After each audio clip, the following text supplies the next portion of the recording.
ಇದ್ದಾನಲ್ಲ ಗೇಟಿಂದ ಹಚ್ಕೆ ಹೊರಗಡೆ ಕಾಲಿಕ್ಕಿದ್ರೆ ಕುತ್ಕೆ ಮೇಲೆ ಕಾಲಿಕ್ಬಿಟ್ಟು ತುಳ್ದು ತುಳ್ದು ತುಳ್ದು ಸಾಯಿಸ್ಬಿಡ್ತಾನೆ.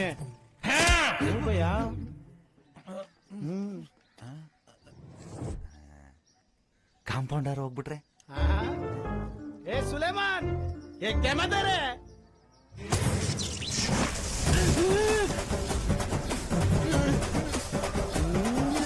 ಹೋಗಲ್ಲ ಹೋಗಲ್ಲ ಹೋಗಲ್ಲ ಹೋಗಲ್ಲ ಹೋಗಲ್ಲ.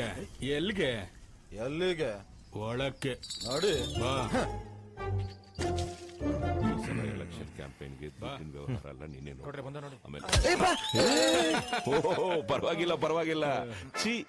ಸಂಘದ ಉಪಾಧ್ಯಕ್ಷರು ನೀವು ನನ್ ಕಾಲ್ಗೆ ಬೀಳ್ಬೋದಾ? ಅಲ್ಲ ಗೌಡ್ರಿ ಇವನ್ ಕಾಲ ಅಡ್ಡ ಹೋಗ್ಲಿ ಬಿಡಿ. ಏನ್ ಕೆಲಸ ಮಾಡ್ಬೇಕು ಹೇಳಿ. ಏನು ಉಪಾಧ್ಯಕ್ಷರು ಫುಲ್ ರೆಡಿ ಆಗ್ಬಿಟ್ಟು ಬಂದಿದ್ದಾರೆ ಅನ್ಸುತ್ತೆ. ತುಳಿಬೇಕಲ್ಲ. ಮೊದಲನೇ ದಿನಾನೇ ಸಾರ್ಗೆ ಕೆಲ್ಸ ಕೊಟ್ಟು ಸುಸ್ತು ಮಾಡ್ಬೇಡಿ. ಅರಸೋ ಸಾರ್ ಆರಾಮಾಗಿ ಟಿವಿ ನೋಡ್ತಾ ಇರ್ಲಿ. ಕರ್ಕೊಂಡು ಹೋಗೋ. Thank you ಗೌಡ್ರಿ.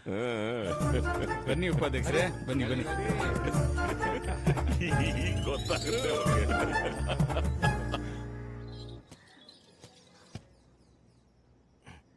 ಓಯ್ ಆನ್ ಮಾಡಮ್ಮ ಟಿವಿ.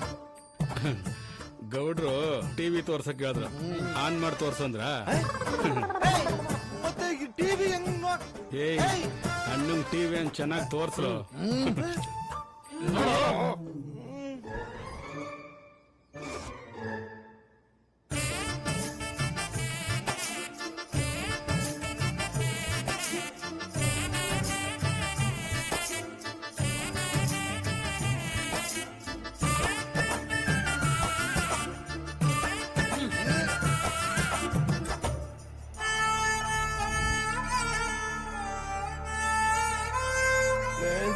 ಎಷ್ಟೊತ್ತು ಅಂತ ನನ್ನನ್ನೇ ನಾನು ನೋಡ್ಕೊಳ್ಳಿ. ಟಿವಿ ಹಾಕ್ರೋ. ಹಾಕ್ಲಾ? ಚೆನ್ನಾಗಿದೆ ಚೆನ್ನಾಗಿದೆ ಚೆನ್ನಾಗಿದೆ. ಇಲ್ಲಿನ ಪರಿಸ್ಥಿತಿ ನೋಡಿದ್ರೆ ನಾನ್ ತುಳಿಯೋದಲ್ಲ, ಗೌಡನೇ ನನ್ ತುಳಿದು ಸಾಯಿಸ್ತಾನೋ ಏನೋ. ಸದ್ಯ ನೈಟ್ ಆದ್ರೂ ಬಿಟ್ನಲ್ಲ.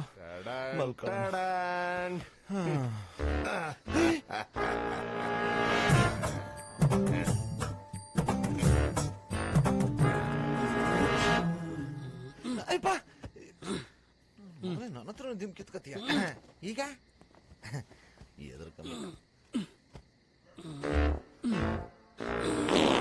ಅಯ್ಯೋ ನನ್ನ ಮಗನೇ, ಅದೇನು ಅಂಡ ಬಲ್ಲ ನಂಗ್ ಬಿಡ್ತೀಯಲ್ಲ ಹೊಗೆನ. ನನ್ನ ಮಗನೇ ಅದೇನ್ ತಿಂತೀಯ ಕೆಟ್ಟ ವಾಸನೆ. ಉಪಾಧ್ಯಕ್ಷರೇ ಬನ್ರಿ.